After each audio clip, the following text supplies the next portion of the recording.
중국 배터리에 대해서 거의 노골적으로 견제를 하고 있죠. 심지어는 사실은 배터리를 갖다가 안보 자산으로 취급을 하면서 미국의 어떤 군부대라든지 전략적 요충지에서는 기존에 설치되어 있던 중국산 배터리를 갖다가 다 빼고 있습니다. 여러분, 앞으로 자율주행차로 가겠죠?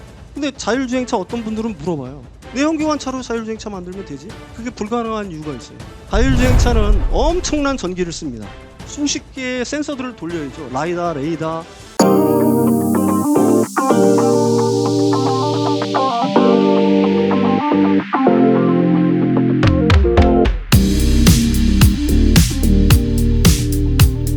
안녕하세요. 유석천입니다. 오늘 할 얘기는 다른 게 아니라 왜 K배터리가 강할 수밖에 없느냐, 그걸 갖다가 한 세 가지 측면에서 이야기를 하고자 합니다. 그리고 중국 배터리는 왜 한국 배터리를 갖다가 넘어설 수 없느냐 하는 걸 갖다가 그 이유에 대해서 좀 설명을 하려고 하는데요. 일단 주요국의 어떤 정책 변화가 왜 K배터리에 유리할 수밖에 없느냐에 대해서 설명을 하겠습니다. EU의 어떤 정책 변화는 중국 배터리에 대한 장벽을 갖다가 교묘하게 높여나가고 있어요. 그 다음에 두 번째, 미국 정책의 변화. 중국 배터리에 대해서 거의 노골적으로 견제를 하고 있죠. 심지어는 사실은 배터리를 갖다가 안보 자산으로 취급을 하면서 중국 공산당에 관여한 CATL이라는 이런 기업들 같은 경우에는 미국 이제 국무부 같은 경우에서 국방성 같은 경우에서는 완전히 금지하는 어떤 조치들을 갖다가 하고 있죠. 그래서 실제로 미국의 어떤 군부대라든지 전략적 요충지에서는 기존에 설치되어 있던 중국산 배터리를 갖다가 다 빼고 있습니다. 다 교체 작업을 하고 있는 거거든요. 이게 이제 두 번째, 미국 정책이 K배터리에 유리한 이유고요. 일단 유럽 시장을 한번 볼게요. 유럽 시장에 21년도에만 하더라도 한국산, 이 파란색 선이 한국산 배터리들이 점유율이 한 71%에 달했습니다. 당시에 중국산은 거의 명함도 못 내밀 정도였고요. 그런데 계속 우리 점유율이 유럽 시장에서 계속해서 하락을 하고 있죠. 2025년 정도를 놓고 봤을 때 35%에도 못 미치는 이 정도의 점유율 하락을 갖다가 불러왔고요. 그 기간 동안에 사실은 중국산 배터리의 점유율이 계속 유럽 시장에서 높아져 가고 있습니다. 그러면은 21년도까지만 해도 강했던 한국 배터리가 왜 시간이 지나면서 점점점 중국산 배터리에 이렇게 밀릴까? 일단 가격이 싸다는 게 첫 번째, 가장 좋은 뭐라고 할까요? 장점이라고 사실은 얘기할 수가 있는 거거든요. 그 가격이라는 이점을 내세워서 유럽 시장을 갖다가 점점 공략을 한 거죠. 근데 이제 가격이라는 것도 측면도 사실은 중국 정부의 어떤 강력한 보조금 정책이 없었다라고 한다면은 지금처럼 가격이 낮아질 이유가 없어요. 근데 이 강연을 갖다가 시작하기 전에 제가 이제 중국의 어떤 산업 정책에 대해서 먼저 말씀을 드리지 않을 수가 없는데, 중국의 산업 정책은 어떤 겁니까? 우리가 조선에서도 봤고 철강에서도 봤고 태양광에서 봤던 것처럼 정부가 특정 산업을 키우기 위해서 엄청난 보조금을 맨 처음에 쏟아 부어요. 그래서 오버캡 파워를 만듭니다. 과잉 생산을 유도를 해요, 얘네들은. 그래서 과잉 생산이 유도가 되면은 국내 시장에서 이제 국내 시장이 어느 정도 성숙이 되게 되면은 해외로 그 물건들을 갖다가 해외로 풀어버리는 거예요. 그래서 그게 이제 반덤핑, 굉장히 출혈 경쟁을 통해서 세계 시장을 장악을 합니다. 그래서 태양광 그런 식으로 해가지고 세계 시장을 장악을 했고요. 배터리 역시 비슷한 수순을 밟아나가고 있는 겁니다. 근데 배터리는 이제 자신들이 어느 정도 경쟁력이 있다라고 생각을 하니까 뭐예요? 이제 보조금을 조금씩 줄여나가고 있는 단계거든요. 근데 만약에 중국 정부의 보조금이 없다라고 한다면은 LFP의 가격이 지금처럼 낮아질 수 있는가 하는 부분에 대해서는 저는 의문을 갖고 있는 거고요. 이제 실제로 중국이 아니라 배터리를 갖다가 EU라든지 북미 지역 모두 공이, 만약에 한다라 북미 지역에서는 중국의 어떤 자본이 들어온 걸 갖다가 공장 허가 자체도 안 내주지만 유럽에는 일단 허가를 내주고 있어요, 현재까지는. 근데 그 장벽을 조금씩 높여가고 있는데, 만약에 중국을 떠나서 EU에서 생산을 한다, 중국 배터리가, 그러면 가격이 중국에서 생산하는 것만큼 낮아질 수 있을까요? 일단 보조금 못 받죠. 그 다음에 인건비 비싸죠. 그러다 보니까 중국 배터리가 갖고 있던 유일한 장점, 가격 경쟁력이라는 게 점점 사라질 수밖에 없다. 그런 현상들이 지금 나타나고 있다. 일단 EU 정책의 어떤 변화를 보겠습니다. EU는 그동안에 사실은 중국산 배터리에 대해서 그렇게 크게 몇 년 전까지만 해도 어떤 견제를 갖다가 하지는 않았습니다. 근데 최근 들어서 사실은 그 EU라든지 선진국에서 왜 중국에 대한 어떤 뭐라고 할까요? 장벽을 높이냐면은 이거는 어떤 세계화 흐름이 지금 주춤하고 있잖아요. 세계화 시대까지만 해도 WTO 체제만 하더라도 가령 뭐 반덤핑이라든지 이런 것들이 명확하지 않으면은 그 부분에 대해서 별다른 제재를 가할 수가 없었어요. 근데 현재는 어때요? 세계화 시대가 완전히 저물고 있죠. 자국 우선주의 시대가 되고 그다음에 WTO 체제라는 게 사실은 뭐라고 할까요? 그 어떤 실질적인 효력을 갖고 있기는 상당히 힘들죠. 그러니까 지금 WTO 체제에서는 사실 보조금도 못 줘요. 근데 미국 지금 배터리 산업이라든지 이런 데 보조금 주고 있죠. 그다음에 유럽에서도 본격적으로 주고 있죠. 그러니까 자국에서의 어떤 산업, 그러니까 자국 내에서의 어떤 그 가령 뭐 미국 같으면은 메이드 인 아메리카, 유럽 같으면 메이드 인 EU 정책을 갖다가 강하게 추진을 하고 있는 겁니다. 니들이 유럽에서 물건을 팔고 미국에서 물건을 팔려면은 반드시 현지에다 공장을 져라. 그다음에 현지 인력을 갖다가 고용을 해라. 이게 바로 규제 정책의 어떤 핵심이라고 얘기할 수가 있는 겁니다. 일단 한 4가지로 요약을 할 수가 있는데요. 핵심 원자재법, 배터리 여건제도, 재활용 원료 사용 의무화, 산업 가속화법. 이걸 갖다가 그러니까 이게 허들 자체가 계속해서 어떻게 보게도 높아지고 있다라고 생각하시면 돼요. 일단 핵심 원자재법부터 보겠습니다. 이게 여기서 이제 가장 중요한 건 뭐냐면은 그 34종의 핵심 원자재를 갖다가 이 별도 지정을 해서 중점 관리하겠다라고 하는데 그 중에 이제 17종을 갖다가 전략 원자재로 별도 관리한다는 얘기예요. 뭐가 들어가 있냐면은 바로 배터리에 필요한 리튬, 니켈, 코발트, 흑연, 뭐 구리, 망간, 휘토리 등 이건 완전히 전략 광물로 중점 관리를 하고 있는 거고요. 이게 핵심 내용은 뭐냐? 2030년까지 최소 10% 이상을 영내 채굴하고 40% 이상을 영내 가공하고 25% 이상을 재활용을 통해서 조달해야 된다는 겁니다. 여기서 가장 중요한 부분이 바로 저 단일 제3국에서 생산된 전략 원전재 수입 비율은 전체 소비량의 65% 이상을 넘지 않아야 합니다. 이게 어디 나라를 갖다가 겨냥하는 걸까요? 중국입니다. 중국은 지금 뭐예요? 이런 어떤 원자재의 어떤 공급망 자체를 갖다가 휘토리를 비롯해서 완전히 틀어지고 있죠. 그게 65% 이상을 넘어가면 안 된다는 얘기예요. 그러니까 중국한테 이런 어떤 핵심 원자재라든지 전략적인 어떤 광물들의 공급망을 갖다가 이 중국한테 넘겨주지 않겠다라고 하는 얘기거든요. 그러니까 여기 보시면 표면적으로는 특정 국가를 명시하지 않았지만 중국산 광물 의존도 탈피를 목적으로 하는 거고요. 그렇다라고 하면 중국 배터리 기업의 타격은 불가피한 거고 이 K 배터리의 반사 이익이 이제 본격적으로 시작되는 겁니다. 다음에 보겠습니다. 배터리 여권 제도라는 것도 있죠. 27년 2월부터 이게 제일 먼저 시작을 하는 겁니다. 바로 내년 2월부터 시작을 하는 거거든요. 핵심 내용은 뭐냐면은 전기차 배터리의 전 생애 주기과 광물 채굴부터 제조, 사용, 재활용에 걸친 모든 정보를 디지털화해서 꼬리표처럼 부착하는 제도예요. 그러니까 탄소 발자국도 재겠죠. 배터리 제조에 사용된 온실가스 총량, 원자재 이력, 리튬, 코발트 등이 어느 나라 어떤 광산에서 채굴되었는지, 그 다음에 재활용 원료 사용 비용, 그 다음에 ESG 실사도 합니다. 아동 노동이나 인권 침해, 환경 파괴 등. 그럼 여기서 이 전기차 배터리의 전 생애 주기를 갖다가 탄소 발자국을 잰다라고 하는데 어떤 기업이 유리할까요? EU 내에서 생산하는 이미 캐파를 갖고 있고 양산을 하고 있는 우리나라 기업들은 탄소 발자국이 적을 수밖에 없겠죠. 근데 지금 중국은 이제 막 시작을 한단 말입니다. 대부분의 배터리들은 중국에서 배로 실어서 들어오는 거예요.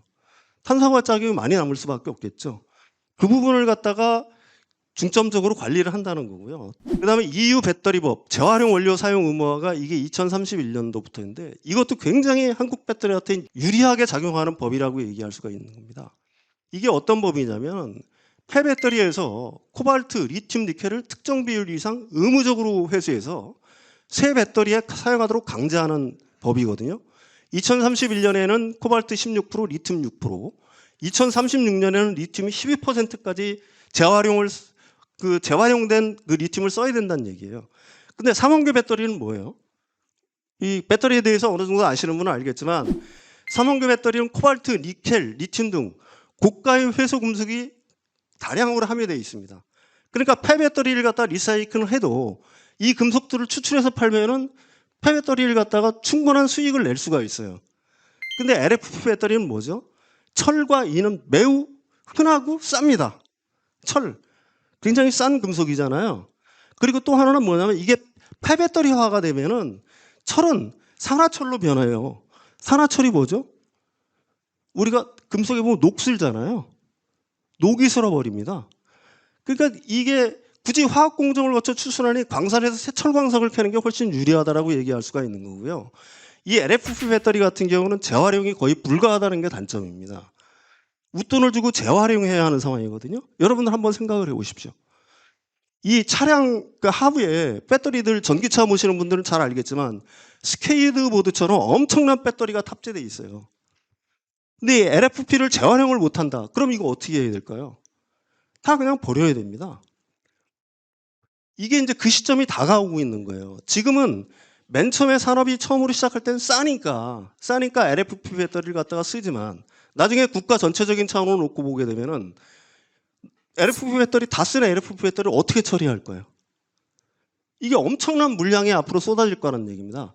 EU 배터리 법은 27년 바로 내년부터 폐배터리 내 리튬 50%, 코발트, 니켈, 구리의 90%를 의무적으로 수거해야 돼요. 수거해야 됩니다.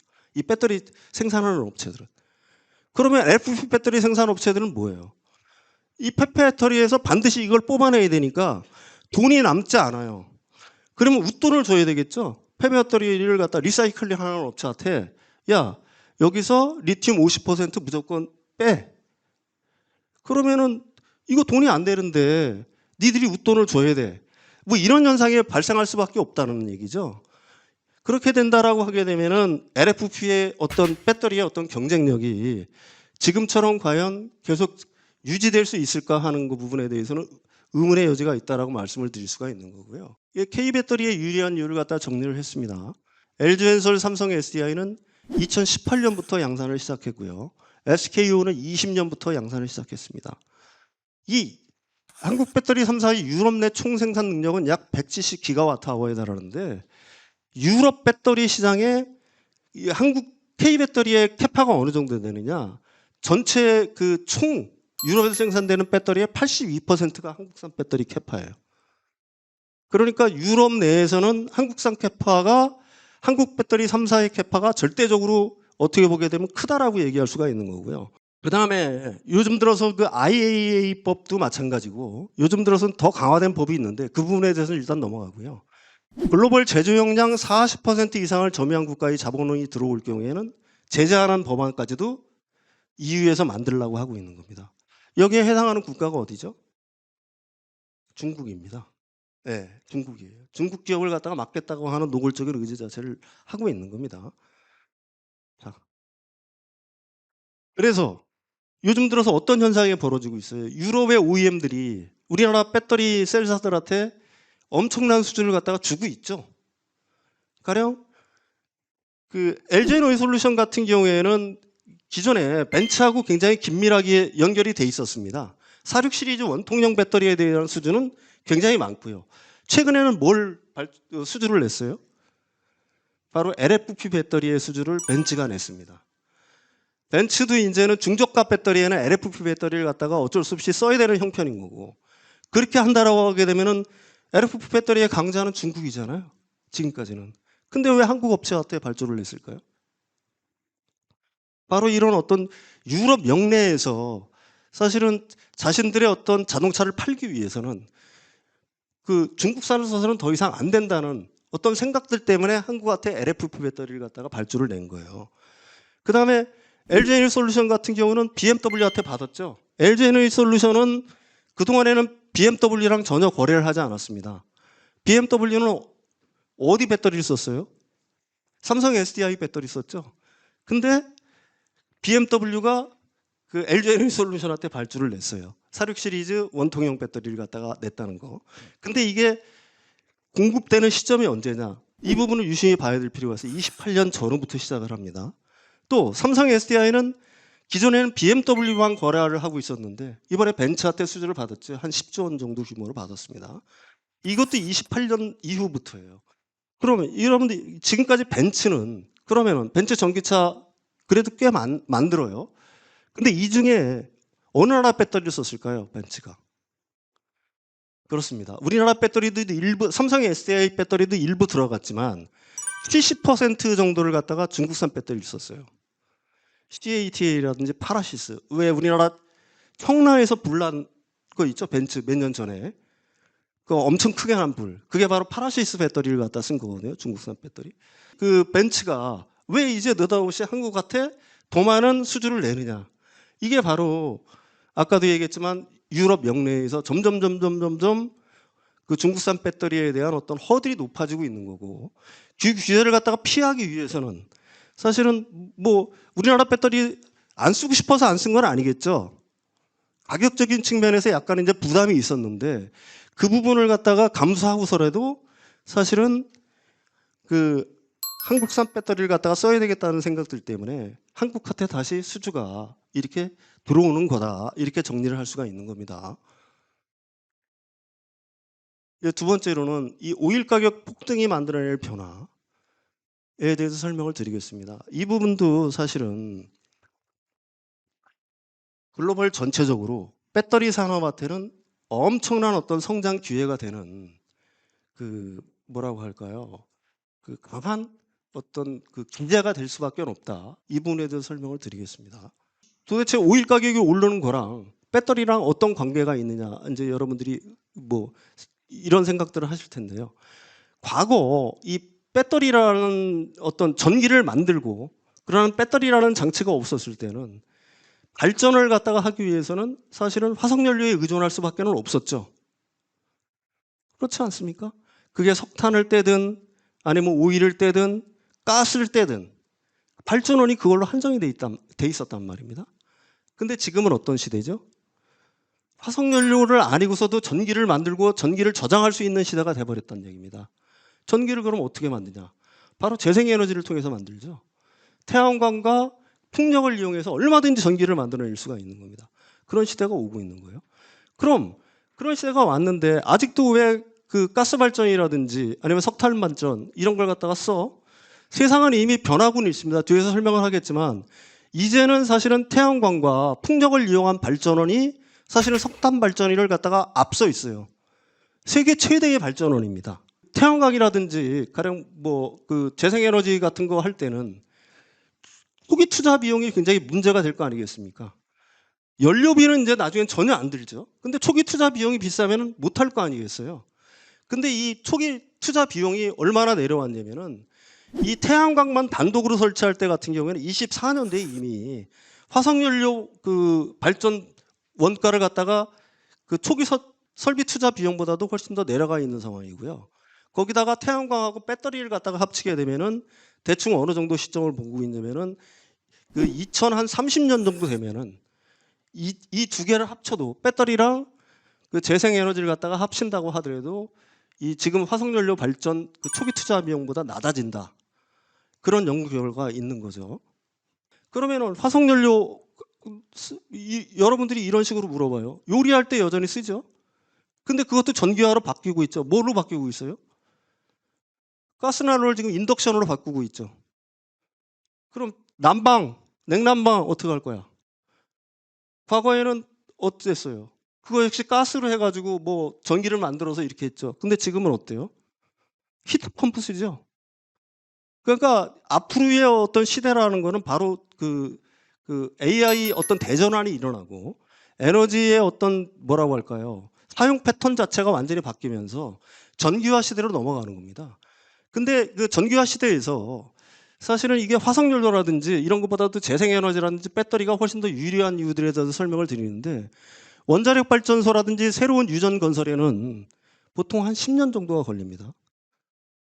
근데 태양광 발전소는 18개월이면 충분한 거예요. 왜 AI 데이터 센터들이 태양광하고 ESS를 조합해서 발전을 할까요? 급하거든요. 이거 근데 언제 그 지금 원자력 발전이든지 아니면 가스 발전이든지 이거 건설되기를 언제까지 기다릴 수가 있겠어요? 그러니까 급하니까 자신들이 온사이트 발전을 하는 거예요. 온사이트의 개념에 대해서는 나중에 설명을 드리겠습니다. 그다음에 공급망도 이미 완비돼 있어요. 태양광, 전기차, 배터리 생산 능력은 이미 수요를 갖다가 어떻게 보게 되면 초과를 하고 있는 겁니다. 현재 상태에서는. 그다음에 더 안전하죠. 태양과 바람은 수입할 필요가 없죠. 제재도 못하죠. 누가? 가령 뭐 호주 해협이 막힌다고 하더라도 태양과 바람은 계속해서 있는 거고요. 태양과 바람을 갖다가 너희 못 써. 이렇게 강제할 수 있는 수단도 없는 거죠. 공급망 차단 위험도 전무하고요. 그래서 에너지 독립을 통한 에너지 안보 자체가 이게 사실은 가능하다는 얘기입니다. 우리가 몇 년 전만 하더라도 화석연료를 갖다가 제일 많이 쓰게 될 나라들이 어떤 나라들이라고 생각을 했어요? 중국, 인도. 그렇죠. 근데 중국에서 화석연료 사용량이 늘었습니까? 줄고 있어요, 중국에서는 조금씩 조금씩. 대신 경제발전은 그렇게 하면 돼도 그럼 그 전기를 갖다가 다 뭘로 쓰느냐? 바로 엄청난 재생에너지를 깔고 있는 겁니다. 인도 지금 경제성장 가속화시키고 있죠. 과거 같으면은 이 경제성장을 하기 위해서는 에너지가 필수였고 그 에너지원은 바로 화석연료였단 말입니다. 근데 지금 그 패러다임이 바뀐 거예요. 에너지를 갖다가 재생에너지를 통해서도 얼마든지 얻을 수 있는 시대가 됐기 때문에 인도에서도 재생에너지를 갖다가 엄청나게 깔고 있는 겁니다. 모든 신흥국들이 다 그래요.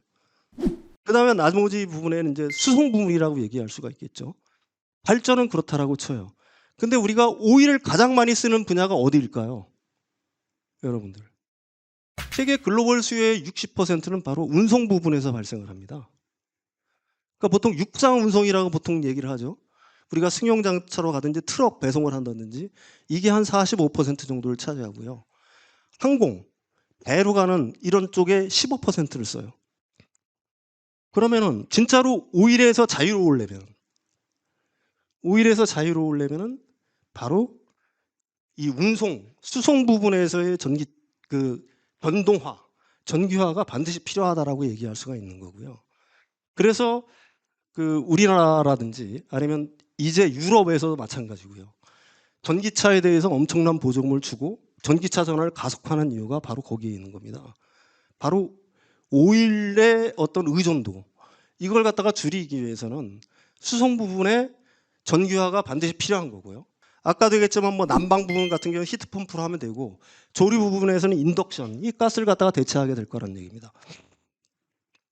이거는 이제 국가적인 차원에서 드리는 말씀일 거고 우리 일반 개인들 측면에서는 어떤 생각들을 요즘 많이 해요?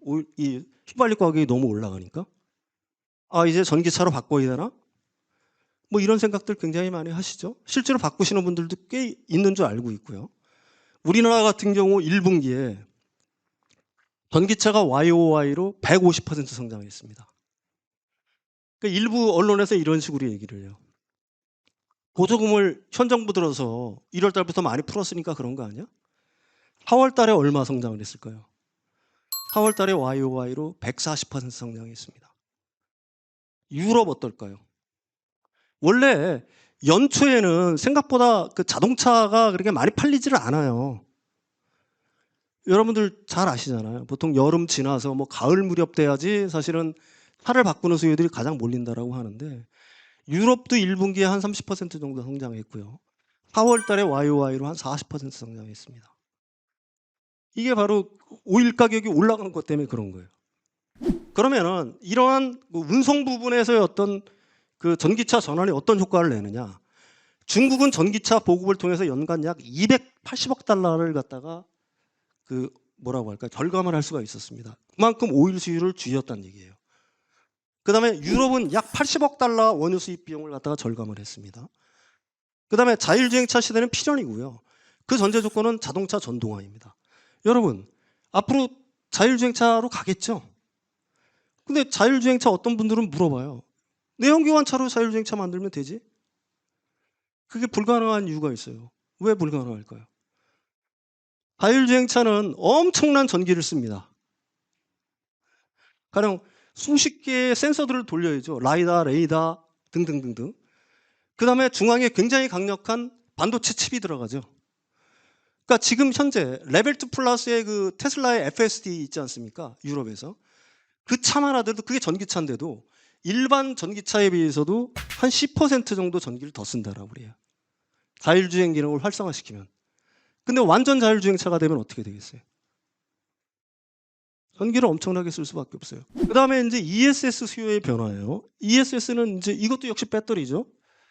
이게 국제에너지기구 재생에너지 및 전력시장 보고서를 보게 되면 아까도 얘기했지만 지금도 이미 태양광하고 풍력 발전이 대세가 되고 있는데 여기 딱 한 가지 단점이 있었죠. 뭐예요? 태양광 에너지를 갖다가 발전으로 계속해서 쓰기가 좀 어려웠던 이유가 뭐가 있었을까요?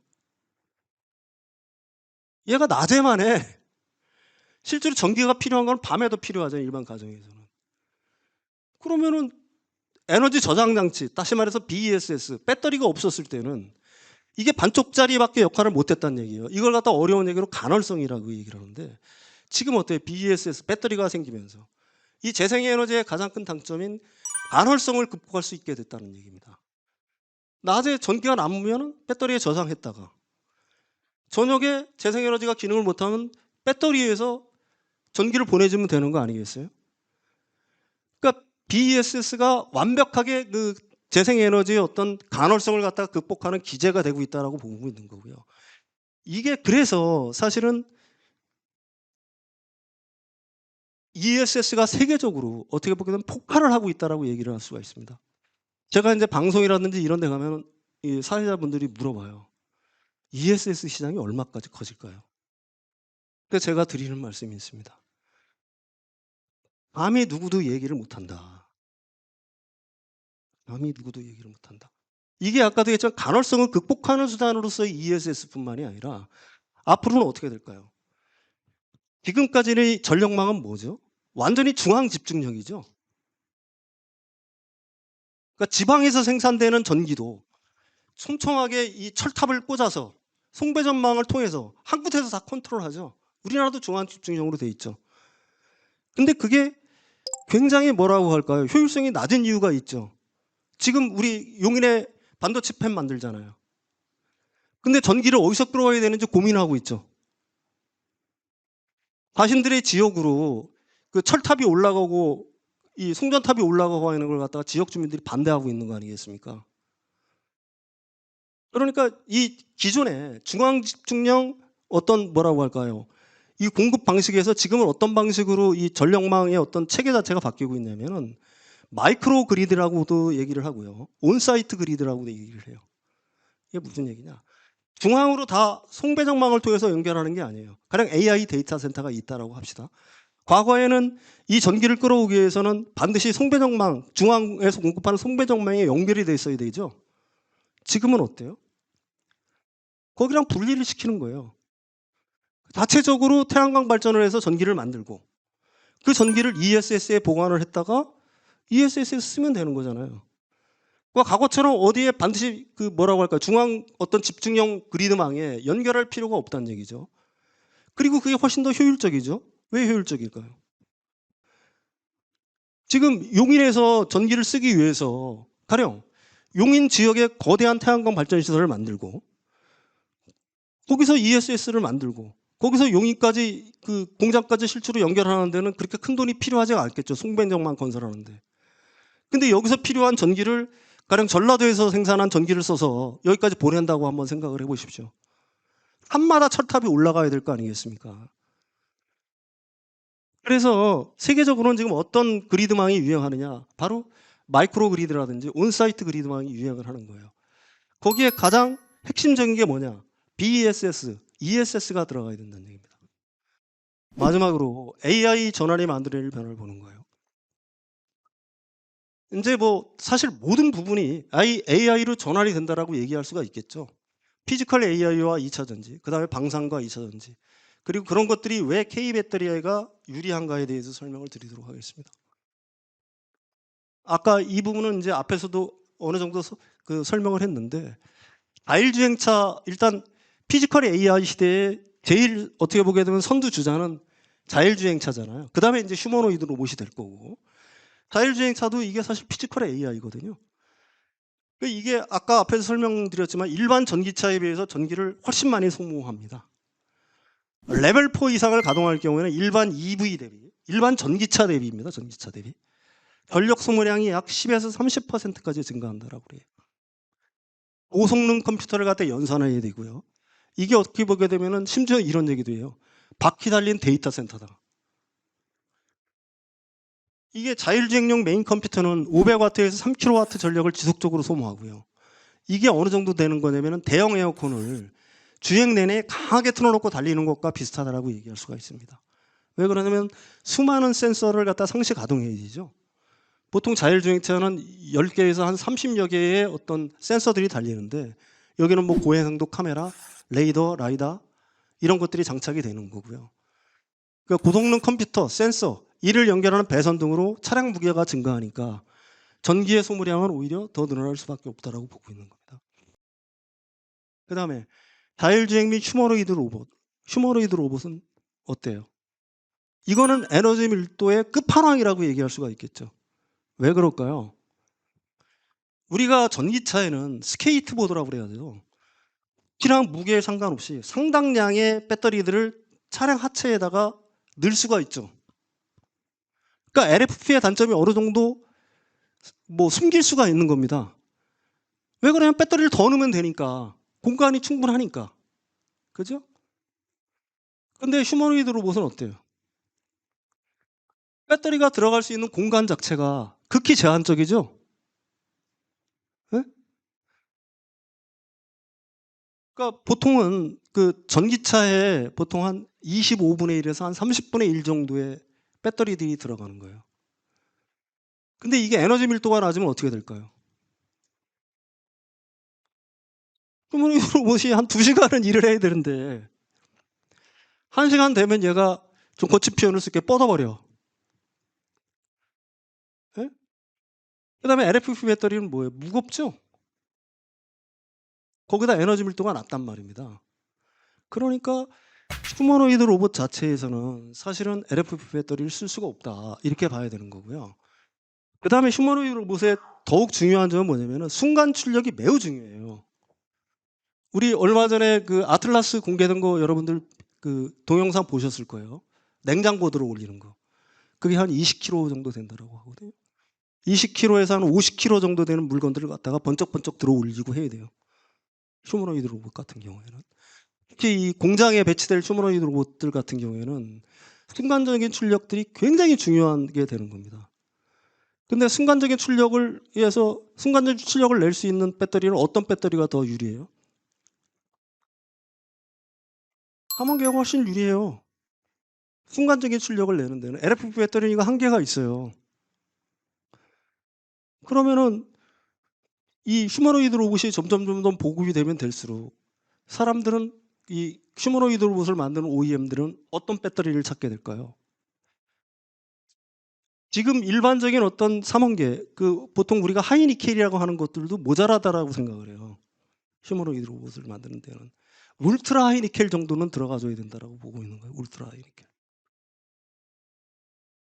그 다음에 이 나중에는 궁극적으로는 지금의 삼원계로도 사실은 그 에너지 밀도를 갖다가 충분히 어떻게 보게 되면은 로봇에 담을 수가 없으니까 그 다음에는 어떤 배터리들이 채용이 될까요? 삼성 SDI가 내년부터 양산한다는 전고체 배터리가 이제 들어갈 수밖에 없는 겁니다. 그러니까 전고체 배터리 같은 경우는 일반 지금 하이니켈 배터리보다도 에너지 밀도가 2배 정도 늘어나요. 그러면 지금의 그 울트라 하이니켈 배터리로 휴머노이드 로봇을 가동하는 시간이 2시간이라고 한다면 이건 앞으로 4시간 정도로 늘어나는 겁니다. 그러니까 절대적으로 에너지 밀도가 중요한 싸움이 될 수밖에 없다. 근데 이제 이런 시대가 오니까 배터리의 어떤 쓰임새, 그 다음에 사원계 배터리의 쓰임새가 더 많아질 거라는 거는 뭐 분명한 사실인데 일부에서는 이런 식의 얘기를 해요. 전기차에는 아까도 얘기했지만 휴머노이드 로봇에 한 30배 정도 되는 배터리가 들어가잖아요. 근데 휴머노이드 로봇에는 그거 25분의 1, 30분의 1밖에 안 되는 배터리가 들어가니까 야, 배터리 사용량 자체가 뭐 이렇게 많이 늘어나겠어? 이런 얘기들을 굉장히 많이 한단 말입니다. 근데 이게 두 가지 경우를 생각할 수 있어요. 휴머노이드 로봇이 그 일론 머스크 같은 경우에는 나중에는 엄청나게 커진다라고 보고 있는 건데 그 시대가 저는 올 거라고 생각하지만 지금 당장의 휴머노이드 로봇이 그렇게 많이 이렇게 세상에 확산되기는 상당히 어려운 상황이잖아요. 그럼 이 휴머노이드 로봇에 들어가는 배터리의 어떤 총량 자체도 생각보다 적을 수가 있으니까 너무 큰 기대를 하지 말자 이런 얘기들을 하는데 그 얘기가 한 가지 놓치고 있는 점이 있습니다. 휴머노이드 로봇은 이 울트라 하이니켈 배터리를 갖다가 쓴다고 하더라도 2시간 정도 가동밖에는 못해요. 그럼 만약에 산업 현장에서 이 휴머노이드 로봇을 써서 일을 시킨다라고 하면은 24시간 풀 가동을 한다라고 생각하게 되면은 하루에 몇 번 충전을 해야 될까요? 2시간밖에 못 쓰니까 12번 충전을 해야 되잖아요. 그죠? 그 얘기는 뭐예요? 배터리라는 건 사용 횟수가 충방전 횟수잖아요. 궁극적으로는. 전기차 배터리 같은 경우는 큰 용량이 들어가지만 그거 충전하는 건 일주일에 한 번 정도 할 거 아니에요. 일반적으로. 근데 이 로봇에 들어가는 배터리는 어때요? 하루에 12번을 충전을 해야 된다는 얘기입니다. 다른 말로 얘기하게 되면은 이 교체 주기가 그 전기차만큼 그 뭐라고 할까 굉장히 긴 시간에 걸쳐서 교체 주기가 발생하는 게 아니라 1년에 한 번 뭐 이런 식으로 교체 주기가 발생할 수밖에 없다는 얘기예요. 그죠? 그러니까 1년에 한 번씩 교체 주기가 발생을 하니까 이 휴머노이드 로봇에 들어가는 이 배터리의 수요 자체도 총량 자체도 마냥 그렇게 적게 볼 게 아니다. 이런 얘기를 드리는 겁니다. 휴머노이드 로봇에 대한 어떤 이 배터리 폼팩터는 현재로서는 원통형이 굉장히 대세라고 얘기할 수가 있어요. 왜 그러냐면 테슬라 옵티머스 3가 그 올 여름부터 이제 양산이 된다라고 하잖아요. 거기에 뭐 써요? 4680 원통형 배터리 채택돼 있죠. 왜 그러냐면은 이 휴머노이드 로봇은 인간과 굉장히 똑같죠. 어떻게 보면 체형 자체가. 그리고 배터리를 담을 수 있는 공간 자체도 굉장히 제한적이죠. 이 배 부분이라든지 아니면은 이 등 뒤쪽 부분에 넣어야 되는데 원통형 배터리가 갖고 있는 어떤 장점이 있어요. 배터리가 뼈대 역할을 할 수가 있어요. 그죠? 이 원통형으로 이렇게 세워져 있으니까 이게 뼈대 역할을 할 수 있는 겁니다. 그러니까 4680 배터리 묶음 자체가 로봇의 척추나 갈비뼈처럼 구조적 강성을 지지하는 프레임 역할을 할 수가 있는 거고요. 이미 경제성은 어느 정도 뭐 지금 4680 배터리를 갖다가 만들고 하는 거는 이미 경제성이 어느 정도 입증됐기 때문에 경제성도 어느 정도 있다라고 봐야 되는 거고요. 안정성 측면에서 굉장히 우위에 있죠. 스테인레스 스틸 캔 소재이기 때문에 로봇이 뭐 넘어지거나 충격을 받아도 사실은 손상 위험 자체가 적습니다. 그럼 여러분들 이런 얘기 좀 들어보셨을 거예요. 예. 4680 배터리 뭐 굉장히 유망하고 가장 뭐 그 벤츠라든지 이런 쪽에서 굉장히 많은 어떤 뭐라고 할까를 받았다라고 얘기를 하는데 그러면은 그 테슬라가 지금 건식 공정을 통해서 4680 배터리 만들어서 쓴다고 하는데 우리나라 배터리 위험한 거 아니냐 이런 얘기 하시는 분들 있죠. 근데 요즘 최근에 뉴스가 뭐예요? 4680 배터리 지금 재성능 안 나온다고 하죠. 테슬라가 만든 4680 배터리가. 그런 뉴스를 들어보셨을 거예요. 오히려 에너지 밀도가 기존의 2170 쓰는 것보다 훨씬 떨어진다는 얘기 많이 들어보셨을 겁니다. 그래서 생각보다 한국의 그 4680 배터리의 성능은 우수하다. 마지막으로 이제 방산과 2차 전지인데 이 부분에 대해서 굉장히 시장을 좁게 생각하시는 분들이 있는데 26년 얼마 전에 인터배터리에서 한미 방산 배터리 협력 세미나가 열렸습니다. 그러니까 미국의 방산 기업들이 우리나라에 와서 세미나를 했어요. 왜 했냐? 미국 배터리를 단순한 상업용 부품이 아닌 국가 안보를 위한 핵심 전략 자산으로 평가하고 있는 거고요. 미국 국방수권법에서 미 국방부 CATL이라는 BYD 등 중국 기업 배터리를 원천 차단을 하고 있는 겁니다. 그러면 이 방산 분야에서는 배터리가 도대체 어디에 쓰이느냐? 무인 체계 전동하는 데 쓰이겠죠. 드론, UAM 이런데. 여기에는 안정성, 고밀도가 필요한 거고요. 그 다음에 해상 및 잠수함. 이 잠수함에 우리나라 장영실함에도 리튬이온 배터리 채용됐죠. 그러니까 기존의 원전 빼고는 제일 긴 자망 능력을 갖고 있어요. 그 다음에 또 하나 중요한 게 뭐냐면 사일런트 워치에 필요해요. 우리 전차들은 기존의 내연기관 디젤 전차들은 다 걸리죠. 왜 걸릴까요? 엄청난 열이 발생하고 소음이 발생하죠. 디젤 엔진 돌릴 때. 그러니까 적 레이더망에 다 표출이 되거든요. 근데 배터리로 작동을 하게 되면 배터리는 부차적이죠. 배터리에 장착하면 어떻게 돼요? 사일런트 워치를 할 수 있어요. 어쨌든 이런 어떤 방산의 수요도 무시할 수 없다.